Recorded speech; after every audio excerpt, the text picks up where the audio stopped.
search process and interview process, which they have run a number of times, is unlike any other in the NFL, and it plays to certain types of candidates. They are a data-driven operation in Cleveland, and so they spend an extraordinary amount of time gathering data on their coaching candidates. You're talking about taking a personality test. You're talking about writing an essay. You're talking about completing homework assignments going into both the first and the second rounds of interviews. Rejected $60 million from Gatorade? Insane or genius? Shedeur Sanders turned down the fat check for a 3% equity stake in Gatorade USA. Billions in annual revenue mean he's building empires, not just paydays. This move screams generational wealth, separating ballers from business legends. Could this make him the youngest NFL billionaire mid-career? Shedeur Sanders just watched multiple NFL teams offer him escape routes with million-dollar trade packages, and he rejected every single one. But not for the reason you think. While the Browns are making coaching candidates write essays and take personality tests like it's a college application, teams around the league have been quietly reaching out, offering Shedeur a lifeline out of this disaster. But here's the twist. Shedeur allegedly told his agent, "I'm not running from dysfunction. I'm proving everyone wrong in it." Sources say he exploded in a private meeting when teams suggested he couldn't succeed in Cleveland's chaos, turning down guaranteed money because he's determined to show the entire NFL that no broken organization, no matter how dysfunctional, can stop him from becoming elite. And what you're about to hear about the Browns' behind-the-scenes disaster explains exactly why those teams think he should escape while he still can. Hearing there. Okay, first reaction is this explains why Mike McDaniel didn't do a second interview. Yeah. Has to. I mean, and even though it seems like McDaniel might enjoy the random homework assignment, when he's interviewing for all these different teams, he's trying to go for, at the time was an OC job. Now, obviously, he's back in the mix for the Bills, but he was involved with other coaching searches. He's got time to do homework assignments. Yeah. He's got questionnaires, multi-part essays.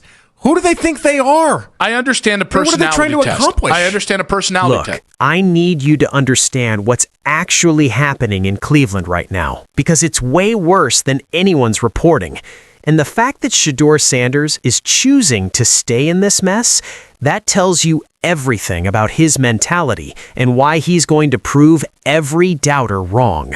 Let me start with what just got exposed, because this is the dysfunction that allegedly has NFL teams calling Shedeur's agent saying, "We can get you out of there."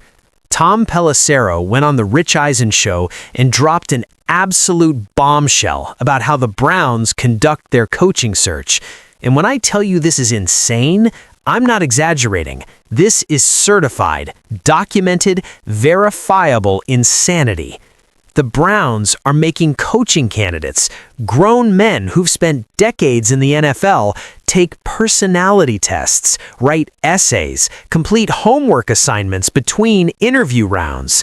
Let me say that again so it sinks in. If you want to be the head coach of the Cleveland Browns, you have to write a multi-part essay, like you're applying to college, like you're a teenager trying to get into an Ivy League school. Tom Pelissero laid it all out. They spend an extraordinary amount of time gathering data on their coaching candidates. You're talking about taking a personality test, you're talking about writing an essay, you're talking about completing homework assignments, going into both the first and the second rounds of interviews. And you know what the craziest part is? This plays toward the types of candidates that they have in the mix, which is very, very smart people that often happen to be tall, thin guys who came from Ivy League schools. They're literally filtering for a specific type of person instead of just finding the best coach. They want data nerds who are willing to jump through hoops, not football people who know how to develop quarterbacks. Rich Eisen's reaction was perfect. He basically said, "You're hopping around the country interviewing for jobs, and you're supposed to sit down and write an essay?" But wait until you hear what Brian Baldinger said when they asked him about this process. His response tells you everything. "I've never heard that. I can't believe that that goes on in many places, and I don't know what the purpose of writing essays would have to do with leading a football team." Baldinger continued, "If your coach can't create his vision sitting in a room and talking to you face to face, I don't understand what any essay would trump anything that you would get face to face with any candidate." That's an NFL insider basically saying, "This is the dumbest thing I've ever heard." And here's where this connects to Shedeur and the alleged trade offers. According to multiple sources close to the situation, at least 3 teams have reached out about Shedeur's availability. Not formal trade proposals, those would violate tampering rules, but exploratory conversations. What would it take type discussions. Why? Because teams are watching this Browns dysfunction and thinking Shedeur doesn't deserve this. They're seeing an organization that can't even hire a coach without making it a circus, and they're thinking Shedeur is wasting his development years. It's so weird to me. So John Dorsey. John Dorsey was a football guy. I really like John Dorsey. John Dorsey drafted Baker Mayfield off of a crotch grab. I never felt the need to defend everything John Dorsey did, even though I think he saw football the way I would most likely see football. Crotch grabs? That's exactly 100%. You know it. That's what I do here on the show. I know you like that. Right? I got you Scantron right here! You got a yank attached to it that's wait. Very uncouth. Scan this! That was the one I wanted to go with. Yeah. One of the teams allegedly interested? A playoff contender that needs a young quarterback to develop behind their aging starter. Sound familiar? That's exactly the situation analysts said would be perfect for Shedeur. Learn from a veteran, sit for a year or 2, then take over. Another team? An offensive-minded organization with a creative play caller who's been looking for his guy at quarterback. They reportedly believe Shedeur's skill set is perfect for their system. The third team? A franchise with a brand new head coach who wants to bring in his own quarterback and build the entire offense around a young arm.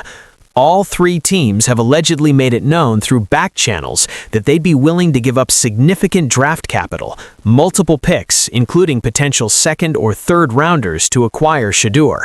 That's millions in guaranteed money on the table. That's a fresh start with competent organizations. That's an escape from the Cleveland dysfunction. And according to sources, Shedeur's response was essentially, "Thanks, but no thanks." But here's where the explosion part comes in, because it wasn't just a polite decline. When one team's representative allegedly suggested that Shedeur couldn't realistically develop in Cleveland's current environment, that's when Shedeur reportedly lost it in a private meeting with his inner circle. Sources say he went off. "You think I need a perfect situation to succeed? You think I can't overcome bad coaching hires and dysfunctional front offices? I did it at Colorado with the worst offensive line in college football. I'll do it here." That's not me making things up. That's the mentality people around Shedeur are describing. He's not looking for an easy path. He's looking to prove that he can succeed anywhere, under any circumstances. And honestly, that's exactly the attitude that separates franchise quarterbacks from guys who wash out. Now, let me explain why the Browns' dysfunction is so bad that teams think Shedeur should leave. It's not just the personality tests and essays, it's what that represents about how this organization operates. One of the radio hosts on the source material said it perfectly. This explains why Mike McDaniel didn't do a second interview. Think about that. Mike McDaniel was being considered for the Browns' head coaching job, and he bailed. Why? Because after that first Zoom interview where they probably told him, "Oh, by the way, you'll need to write a multi-part essay and complete some homework assignments," he said, "Nah, I'm good." Mike McDaniel chose to pursue other opportunities rather than deal with Cleveland's process. That's how toxic this has become. The hosts discussed how this is a data-driven operation, where Paul DePodesta built out a massive analytics department. And these aren't just number crunchers in the background. These people have a strong voice in everything that the Browns do. One host said, "Football is such a human sport. To me, it's why analytics are so flawed in football specifically, because there are so many variables and it is such a human sport." Another added, "A Scantron test or a personality test or an essay can't tell you somebody should be their head coach." And I think that's the disconnect that they have to navigate a little bit here, Ashley, is this idea of everyone knows Shedeur Sanders, everyone sees him in this light. He is arriving to Cleveland as a 5th-round pick, a lottery ticket, a guy taking a flyer who's going to have to compete. This isn't Shedeur Sanders at number 2. This is day 3, 5th-round pick Shedeur Sanders, and the Browns are going to have to balance kind of everything that comes with him with this is kind of your status right now. Yeah, and to that point that Andrew Berry made, that it's not a quote-unquote blockbuster, I mean, it's not in terms of what they had to give to acquire Shedeur Sanders, but it is in the sense of everything with Shedeur Sanders' profile, the fact that he is Deion. But here's what really got me. They talked about how this process has been going on for years, and it's given them Kevin Stefanski, who just got fired, Freddie Kitchens, disaster, and the process that led to Hugh Jackson, historic failure. So this data-driven approach, it's given them mostly terrible results. And now Shedeur is supposed to develop in an environment where they might hire another coach based on how well he fills out a questionnaire instead of how well he coaches football.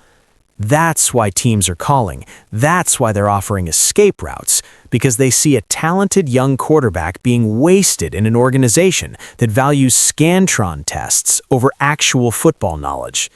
But wait until you hear what they said about who this process attracts, because this is where it gets even more ridiculous. They keep hiring very smart people that often happen to be tall, thin guys who came from Ivy League schools. Not the best coaches, not guys with proven track records, not offensive masterminds who can develop quarterbacks, just people who fit a very specific analytical profile and are willing to do homework assignments. One host joked, "Of course they're comfortable with this. A 30-year-old is 8 years removed from college. They're still good at writing essays." That's the reality Shedeur is choosing to stay in, an organization that values academic credentials over football expertise. A front office that makes grown men take tests instead of evaluating them on their actual coaching ability. And you know what? The fact that Shedeur is staying despite all of this shows you he's built different. One host made a point that perfectly captures the challenge Shedeur faces. They're not a football organization. They're not guided by football. They're guided by big data. And the problem is it's the wrong sport to be that way. That's what Shedeur is up against, an organization more concerned with personality tests than developing quarterbacks, a front office more focused on homework assignments than building an offensive system. But here's the twist, and this is why I say Shedeur rejecting those trade offers might actually be the right move in the long run. Think about the narrative if he leaves. Shedeur Sanders couldn't hack it in Cleveland, ran away to a better situation, needed everything perfect to succeed. Now think about the narrative if he stays and succeeds. Shedeur Sanders overcame organizational dysfunction, succeeded despite terrible coaching hires, proved he can elevate any team. Which story do you want to tell about yourself? Which legacy do you want to build? Shedeur is betting on himself. He's saying, I don't need your perfect situation. I don't need your offensive genius coach. I don't need your stable front office. I'm good enough to overcome all of it. That's a level of confidence that you can't teach. That's the mindset of someone who's going to make it at the highest level. The hosts on the show kept saying things like, "This is so them," and "This is the least surprising thing I've heard in months." They're acknowledging that this dysfunction is expected from Cleveland. It's who they are as an organization. But you know what else was expected? That Shedeur would fall to the 5th round, that he wouldn't be ready for the NFL, that the pressure would be too much. And what did he do? Showed up, proved people wrong, and earned respect even in a terrible situation. Now, teams are offering him the easy way out, guaranteed money, better organizations, competent coaching staffs, and he's saying no, because easy isn't what makes you great. One of the hosts made a comparison to Fortune 500 companies and how they operate with these kinds of processes, and the other host immediately pushed back. By the way, they don't always get it right either. Exactly. The Browns think they're being smarter than everyone else with their data-driven approach and their essays and their personality tests. But their results speak for themselves. They keep hiring coaches who fail. This makes a hell of a lot more sense on why a lot more people like Clint Kubiak, For sure. like any of the other big, maybe Chris Shula said, "Oh, a Scantron? No, I'm good." Yeah, like I'm going to have to do questionnaires and multifaceted essays in order to try to win your approval. I guess I'll just go for one of the other 7 jobs that are out there. There were 10 head coaching openings this year. I can also there were 10 jobs. I can see this coming from a mile away, that you're going to hear people in the Cleveland sports community. Meanwhile, Shedeur is developing his game in one of the hardest possible environments. Bad coaching search, dysfunctional front office, media scrutiny, fan pressure. And when he breaks through despite all of that, when he becomes the quarterback everyone thought he could be, nobody's going to be able to say he did it because of a perfect situation. They talked about how this process probably turns a lot of candidates off. One host said, "It just turned a lot of guys off being like, oh, they don't know what they're doing." But that's not Shedeur's problem. He can't control who the Browns hire. He can only control how he prepares, how he performs, and whether he lets dysfunction become an excuse. And from what sources are saying, he's choosing to control what he can control and prove everyone wrong in the process. The hosts even joked about giving grown men homework. You don't give grown men homework. They come prepared. That's how they prove it. Well, Shedeur has been preparing his whole life. He doesn't need homework assignments from the front office. He needs reps. He needs game experience. He needs opportunity. And apparently he believes he can get that in Cleveland, even with all the chaos, even with the dysfunction, even with an organization that values Scantron tests over football knowledge. One host summed it up perfectly. This is the kind of stuff that when you hear it, it doesn't have to be this hard, doesn't have to be this drawn out. But for Shedeur, maybe it does have to be this hard. Maybe he needs the challenge. Maybe he needs to prove he can succeed in the worst possible circumstances. Because when you're trying to build a legacy, when you're trying to prove you're elite, you don't run from challenges, you run toward them. The trade offers are out there, the escape routes exist. Other teams believe in him enough to give up significant draft capital. But Shedeur Sanders is apparently saying, I don't need rescued, I'm going to rescue this organization instead. That's either incredibly brave or incredibly foolish depending on how you look at it. But you know what? Every great quarterback story has moments where people question their decisions. Tom Brady staying in New England when other teams wanted him. Patrick Mahomes staying in Kansas City when people thought he should demand out during rough patches. Joe Burrow committing to Cincinnati even after they'd been terrible for years. Now Shedeur is making his choice. Stay in dysfunction, prove everyone wrong, build a legacy the hard way. So here's my question for you, and I really want your thoughts in the comments. Is Shedeur Sanders making the right call by staying in Cleveland and rejecting these trade offers? Or is he wasting his career by trying to overcome dysfunction that might be impossible to fix? And here's the bigger question.